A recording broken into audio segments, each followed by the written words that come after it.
وكما قال أهل العلم وكل خير في اتباع من سلف وكل شر في ابتداع من خلف. الحمد لله رب العالمين والعاقبة للمتقين ولا عدوان إلا على الظالمين وأشهد أن لا إله إلا الله وحده لا شريك له وأشهد أن محمدا عبده ورسوله وبعد.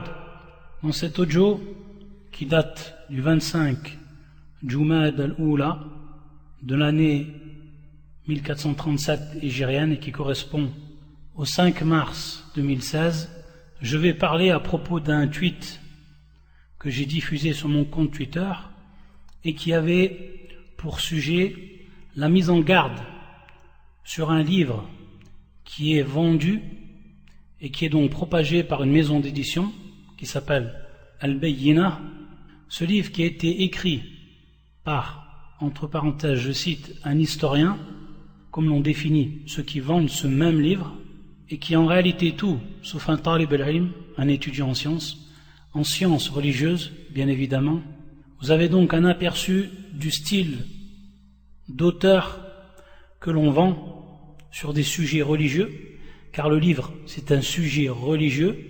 Il est même abordé dans le livre des questions de tawhid, où l'auteur s'aventure à faire des schémas, où il reprend le taqsim, qui est connu chez les gens du takfir, al-khawarij, concernant tawhid al-hakimiyya, et on avait déjà expliqué ce qu'était donc la différence entre les gens de la sunna ou al-khawarij sur cette question de tawhid al-hakimiyya et comment la division était faite et qu'est-ce que voulait al-khawarij par le fait de rendre cette partie du tawhid à part.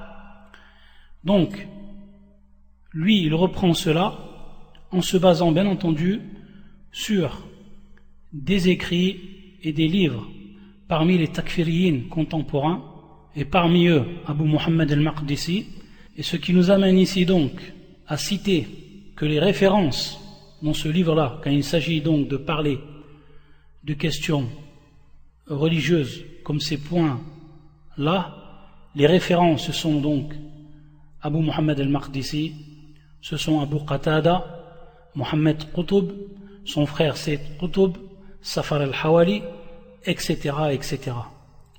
Il en découlait donc que la méthode employée ici, dans ce livre, est une méthode connue chez Al-Khawarij, chez Al-Takfiriyin, et qui est, dans un premier temps, de mettre le doute sur les grands savants de la Sunna, de manière progressive, pour ensuite les dénigrer dans leurs croyances, dans leur droiture, pour enfin les faire passer pour des gens qui ont vendu leur droiture, leur croyance. Et cela n'est pas étrange à ces gens, car on sait que le takfiri ou le khariji, hammuhu, c'est-à-dire donc sa principale occupation, c'est le khuruj contre le hakim. Et pour cela, il a besoin de mains fortes, il a besoin de jeunes, il a besoin de faire la da'wa pour récupérer ces jeunes. Donc une fois qu'il a placé son poison et que les jeunes se sont écartés des savants de la sunna, alors lui, ensuite, il va pouvoir, pour ainsi dire, prendre les rênes. Et l'on sait que une grande base chez les gens de la sunna et du consensus, c'est l'obéissance aux gouverneurs musulmans. Et ces gouverneurs, ils sont constitués, comme l'ont rappelé les savants de l'islam, parmi eux Cheikh al-Islam ibn Taymiyyah, de al-umara ou al-ulama, des émirs et des savants. Et donc le rôle à ces khawarij, c'est d'abolir l'autorité du gouverneur et donc également l'autorité du savant. Et à titre d'exemple, combien on a vu de dénigrement, du ta'am sur un des grands savants de l'islam, de la sunna dans ce siècle, et qui est le cheikh Mufti al-Anam, cheikh Abdelaziz ibn Baz, rahimahullah ta'ala, combien lorsqu'il était mufti dans le royaume de l'Arabie Saoudite, combien de fois il a été dénigré par ces Khawarij qui voulaient en fait montrer aux jeunes que cette personne-là n'était pas habilitée, que ses fatwas ne valaient rien et que c'était une personne dont la religion a été bradée, vendue. Wallah al-musta'an. Et c'est exactement ce que l'on va trouver dans ce livre-là. Exactement. Et ce qui m'a amené à faire cet audio de manière encore plus particulière, c'est une parole que j'ai vue malheureusement de mes yeux. Et quand je dis parole, parole écrite bien sûr, d'une personne qui a été touchée par ce poison qui a été distribué par le biais de ce livre, car l'auteur il va aller très loin sur un sujet et il va inculper le grand savant de l'islam, Cheikh Salih Al-Fawzan, de faire des fatwas afin d'abolir, je dis bien d'abolir, la différence qu'il y a entre la foi et le kufr. Et ceux qui voudront revenir au passage de ce livre, ils reviennent au passage de ce livre. C'est photocopié et écrit en noir sur blanc. Il accuse donc ce grand savant de l'islam, de la sunna, de vouloir abolir la différence que l'on peut faire entre le kufr ou l'iman, ayadan billah. Et il va prendre un exemple pour cela, et c'est ce que je vais traiter maintenant avec précision. Bien entendu, le procédé ici, c'est un procédé qui est très vicieux, comme à leur habitude. Et quand je dis très vicieux, vous allez le découvrir. Donc, dans son livre, lorsqu'il parle des savants qui veulent abolir cette distinction que l'on peut faire entre le kufr et l'iman, et qui est donc du domaine de l'extrémisme dans l'irja, l'auteur il va citer une fatwa de Cheikh Salih Al-Fawzan, hafidhahullah ta'ala, concernant la mort du pape.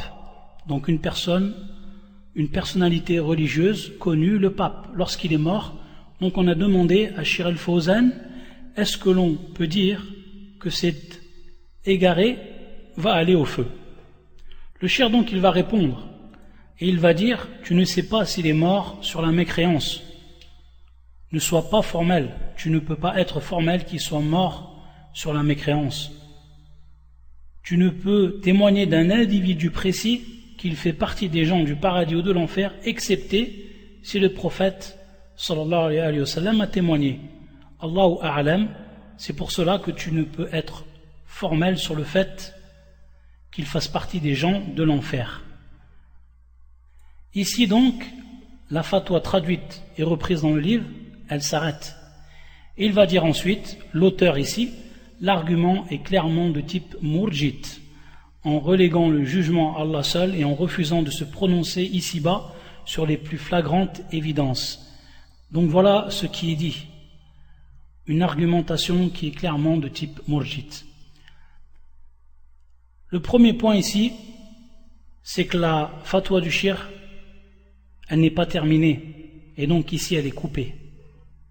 Et la suite, c'est la suivante. Le cheikh il dit donc, cela est suivant la règle que tu peux attester pour un individu précis. Mais, donc de manière générale, al-kuffar, les chrétiens, les juifs, ils sont dans le feu. Par contre, pour chaque individu précis, tu ne peux savoir, car tu ne sais pas comment ils vont mourir. Al-khawatim, et sur quoi ils vont mourir. Et tu espères pour celui qui est bienfaisant et tu as peur pour celui qui est malfaisant. Par contre, dire donc d'une personne qu'il est éternellement dans le feu, ça c'est une erreur. Dis peut-être il est dans le feu, seul Allah sait. Ou alors tu annexes dans ta parole et tu dis si il est mort sur le kufr, sur la mécréance, alors il est dans le feu. Et si il est mort sur un repentir, alors il fait partie des gens du paradis. Ne sois donc pas formel, sauf avec une preuve. Ici donc, c'est la fin de la fatwa et le complément qui a été coupé. Ici donc, Cheikh Al-Fawzan, il se rattache à un fondement que l'on va voir à travers encore deux autres fatwas de Cheikh Ibn Baz et de Cheikh Al-Uthaymin qui vont être mentionnés. Et la deuxième chose, c'est qu'on voit ici également le ta'lil, c'est-à-dire pourquoi on ne dit pas d'une telle personne qu'il est automatiquement dans le feu. Car il dit, donc première chose, on ne sait pas sur quoi il est mort, c'est-à-dire on ne peut être sûr sur quoi il est mort. Et peut-être que cette personne-là, avant de mourir, elle a fait le tawbah. Et si toi tu ne sais pas, donc tu ne peux pas être formel à ce sujet-là. Ensuite, le cheikh, il a bien dit que tu peux annexer à ta parole et dire s'il est mort sur le koufr, alors il fait partie des gens du feu. Il n'y a donc aucune ambiguïté sur cela. Et s'il fait partie des gens qui sont morts sur le repentir, alors il est parmi les gens du paradis, si c'est son cas. Donc, ici, le cheikh, il est très clair sur cette question-là. Et on est donc très loin de faire passer la fatwa du cheikh, qui a donc été coupée, pour un savant qui voudrait annuler les limites entre le kufr et l'iman, ayadan billah. Ensuite, après cette fatwa de Cheikh Al-Fawzan, hafidhahullah ta'ala, nous allons prendre une deuxième fatwa, comme je l'ai dit, qui est celle, cette fois-ci, de Al-Allama Muhammad ibn Salih Al-Uthaymin, rahmatullah alayh, fi liqa' al-bab al-maftuh, où il dit, rahimahullah, وإذا رأينا رجلا كافرا ملحدا مسلطا على المسلمين يمزق كتاب الله ويدوس برجليه ويستهزئ بالله ورسوله فلا نقول هذا من أهل النار بل نقول من فعل هذا فهو من أهل النار بلا تعيين لأنه من الجائز في آخر لحظة أن يمن الله عليه ويهديه فأنت لا تدري لذلك يجب التفريق بين التعيين والإطلاق أو التعيين والإجمال فإذا مات رجل ونحن نعرف أنه مات على النصرانية حسب ما يبدو لنا من حاله فلا نشهد له بالنار لأنه إن كان من أهل النار فسيدخل ولو لم نشهد وإن لم يكن من أهل النار فشهادتنا شهادة بغير علم فمثل هذه المسائل لا داعي لها. Donc dans cette fatwa, le cheikh il dit, si on voit une personne qui est kafir, qui est athée, et qui a le dessus, qui est en prise sur les musulmans, qui déchire le livre d'Allah, et qui l'écrase avec ses pieds, qui se moque d'Allah et de son prophète, alors on ne dit pas, celui-là il fait partie des gens du feu. Mais on dit, celui qui fait cela, il fait partie des gens du feu, sans l'appliquer sur un cas précis.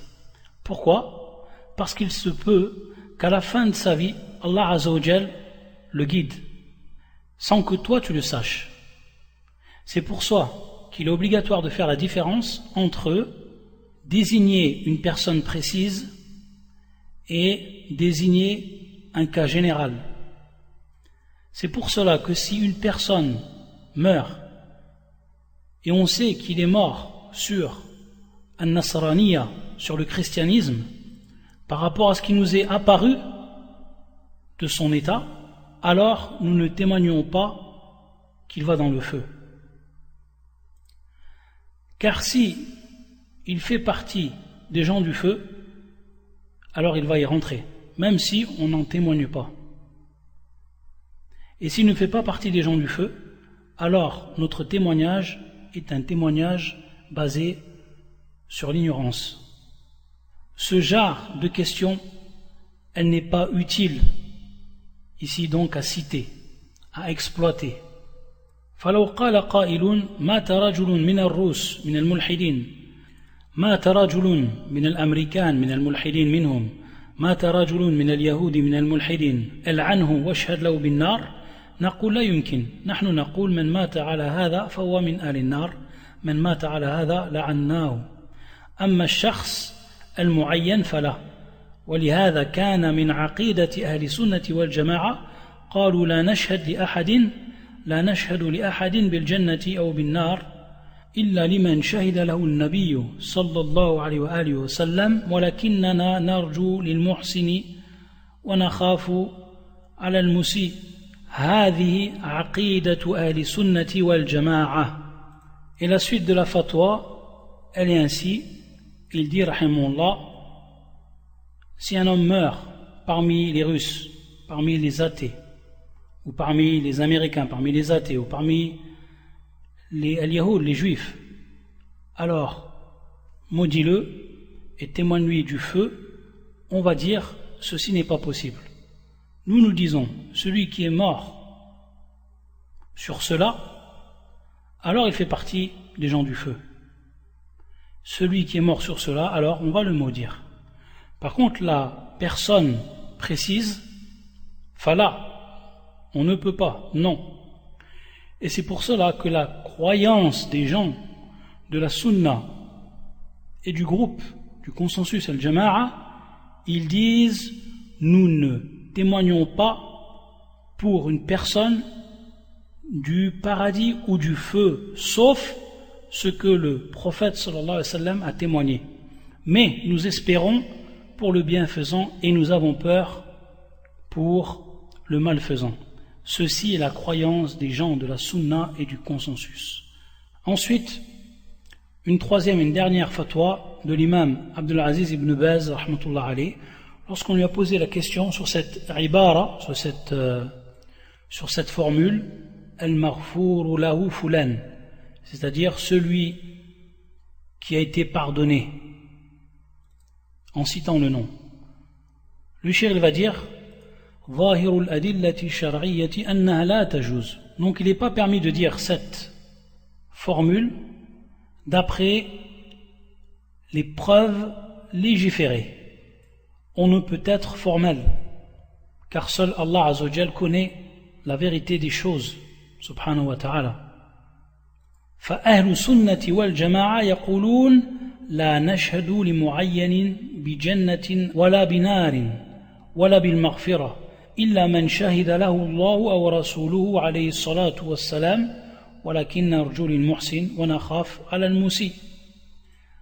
Les gens de la sunna et du consensus, Ahlus Sunnati wal Jama'a, ils disent qu'on ne témoigne pas pour une personne précise du paradis ou du feu. Et on ne témoigne pas du pardon, sauf ce qu'Allah et son prophète ont témoigné. Et nous espérons pour le bienfaisant et nous avons peur pour le malfaisant. Ensuite, le cheikh va donner des exemples de ceux que le prophète sallallahu alayhi wa sallam a témoigné qu'ils seront au paradis, comme les 10 qui rentreront au paradis. Ensuite, il les a cités, le cheikh. Et également, il a cité ce que le Coran a témoigné qu'il sera dans le feu, comme le cas de Abu Lahab. Et ensuite il dit Amma nahnu falanashhadu li wahidin mu'ayyan naqul fulan ibn fulan fil jannah wa fulan ibn fulan fil nar lakin naqul in kana mu'minan wa mata ala hadha fahuwa min ahli al-jannah wa in kana kafiran wa mata ala kufrihi fahuwa min ahli an-nar nashhadu bil umum. Ensuite il dit donc que nous ne témoignons pas pour une personne précise du feu donc et du paradis. Donc on ne dit pas un tel fils d'un tel est dans le paradis, un tel fils d'un tel est dans le feu. Mais nous disons s'il est croyant et il est mort sur la foi, alors il fait partie des gens du paradis. Et s'il est kafir, mécréant, et il est mort sur le kufr, sur la mécréance, alors il fait partie des gens du feu. Nous témoignons en général. Nous avons donc deux fatwas de grands imams de la sunna contemporaine, Cheikh Ibn Uthaymin, rahmatullah alayhi, ou Cheikh Ibn Baz, rahmatullah alayhi al-Jami', qui viennent appuyer exactement ce qu'a dit Cheikh Salih al-Fawzan sur un cas précis. Même si cette personne-là, c'est une personnalité connue dans le monde chrétien et l'une des plus grandes personnalités. Ici, le cheikh, il a mis en pratique ces fatwas-là, et on voit qu'elles reposent en réalité sur deux points essentiels. Le premier point, c'est que la croyance des gens de la sunna, c'est de ne pas attester pour une personne précise du feu ou du paradis. Donc, c'est un asl, c'est une base générale sur laquelle se sont raccrochés ces savants. Et cette base-là, elle est connue fi kutub al-i'tiqad min as-salaf. Elle est connue dans les livres de la croyance des salaf, cette base-là, de ne pas attester de manière précise du feu ou du paradis pour une personne. Donc, ils sont bel et bien revenus à un asl ici qui est présent chez les gens de la sunna et du consensus, la première chose. Et la deuxième chose, c'est l'explication qui en est donnée. Ce n'est pas pour, ayadan billah, comme cela a été avancé par ces haddadiyin, ces takfiriyin, que ces savants-là, ils veulent abolir la délimitation qu'il y a entre le kufr et l'iman, ayadan billah. Ça, c'est le premier point. Ensuite, le deuxième point, c'est qu'ils donnent une explication également à cela. Et ils disent, on ne sait pas en réalité, on ne sait pas réellement sur quoi la personne, elle est morte. Ça se peut que cette personne-là, même si en apparence elle était mécréante, ça se peut qu'elle cachait par exemple son islam.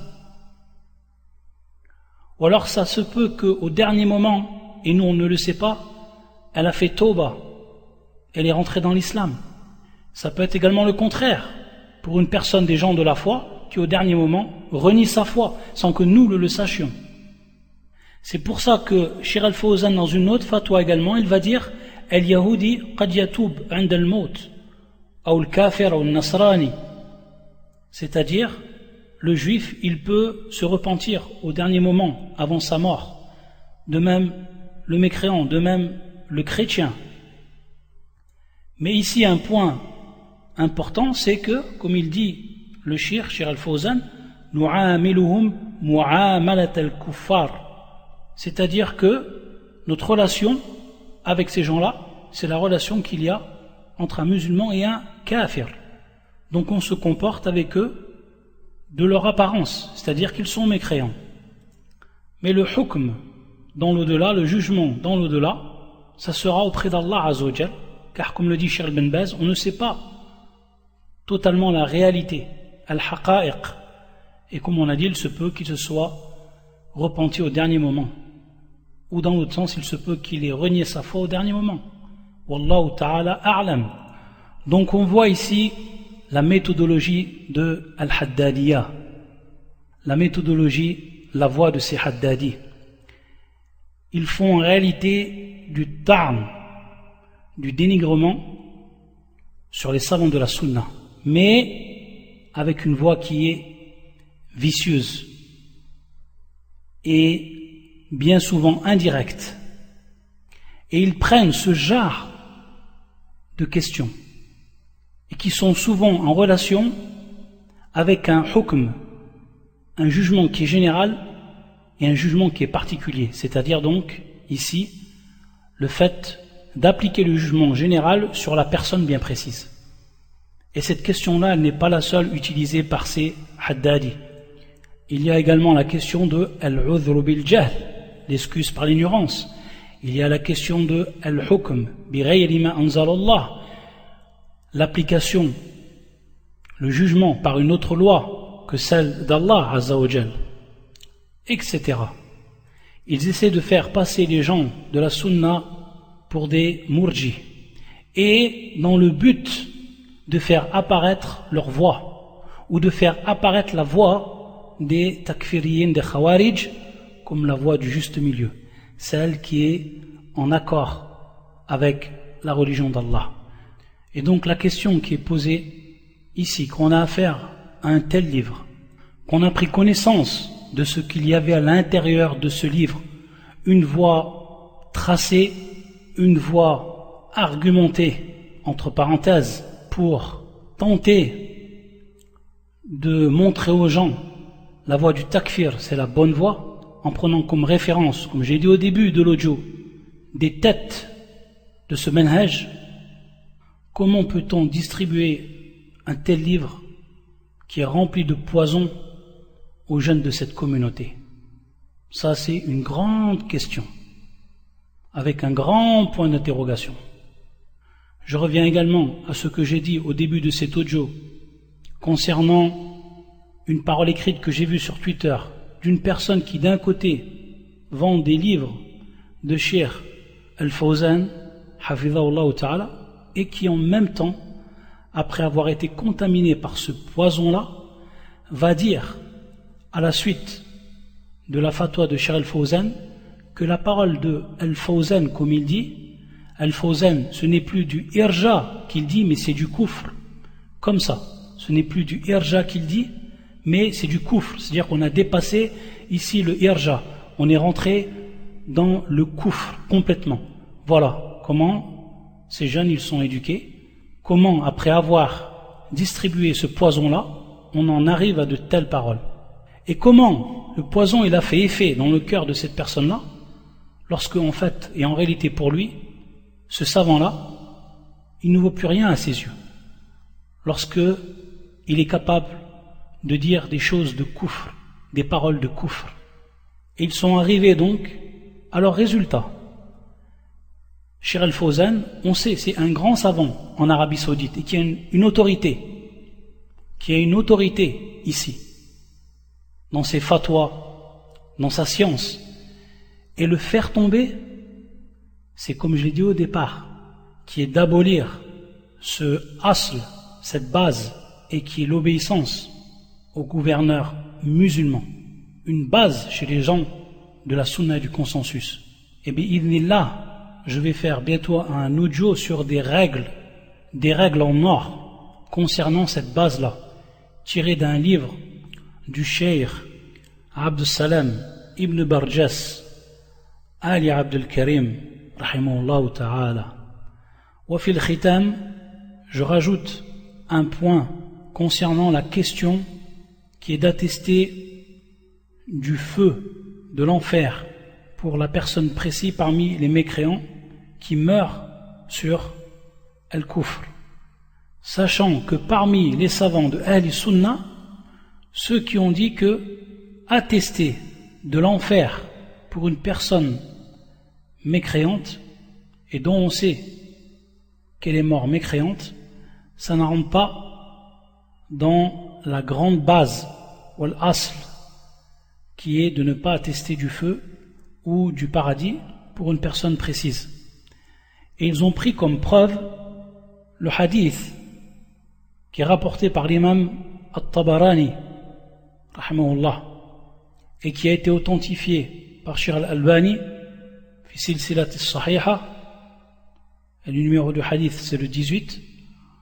Ce hadith là qui est rapporté par Amir ibn Sa'd an Abi, qui dit que un Arabi, donc ici une personne du désert, un bédouin est venu voir le prophète et il a dit: mon père kana yasilur rahim, il préservait le lien de parenté, wa kana, il a rappelé donc les bonnes choses que faisait son père durant son vivant.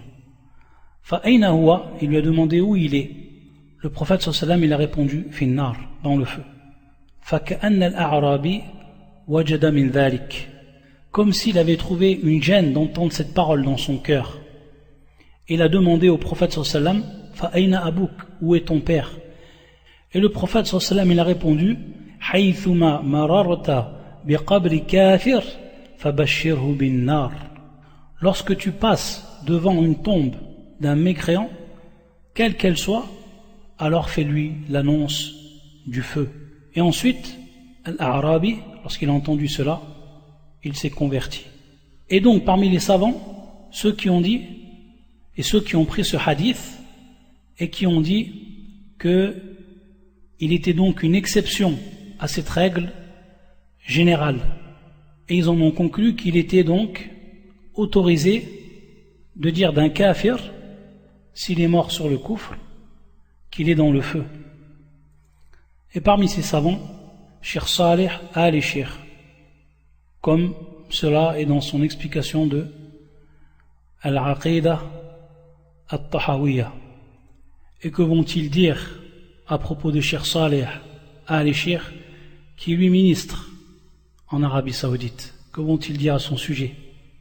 ils seront obligés de trouver autre chose que cette question-là. Hasbi Allah wa ni'mal wakil.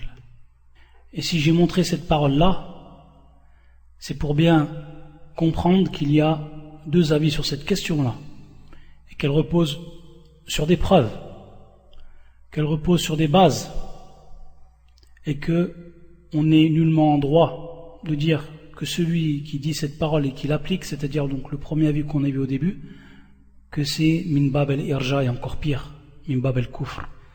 Illa jahil, sauf un ignorant, alors lui, on lui apprend, ou alors un haddadi, ou un takfiri, et lui donc on demande qu'Allah lui guide, ou qu'il lui brise le dos. As'alullah azza wa jal an yarzuqana al-fiqha fi ad-din, wa an yuthabbitana ala al-haqqi al-mubin. وأصلي وأسلم على نبينا محمد وعلى آله وصحبه أجمعين وآخر دعوانا أن الحمد لله رب العالمين.